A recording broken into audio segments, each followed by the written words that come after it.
Right now, protesters are gathered inside a Wells Fargo building in downtown Minneapolis, who they say is funding companies building the Dakota Access Pipeline.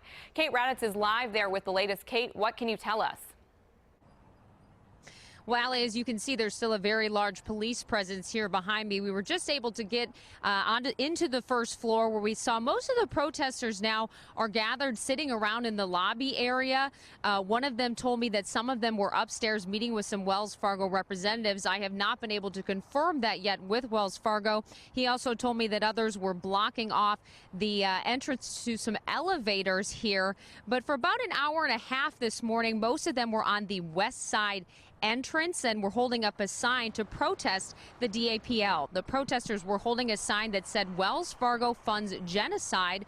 A protester said they are a coalition of organizers demanding Wells Fargo stop funding companies to build the DAPL, including Energy Transfer Partners and Seneco Logistics. The Dakota Access Pipeline is a $3.8 billion pipeline under construction from North Dakota to Illinois.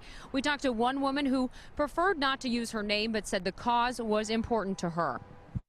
It's being built in a place that is destroying indigenous people's burial sites. It's being built in a place that's going to poison the waters of people who have already been targeted by genocide by the United States.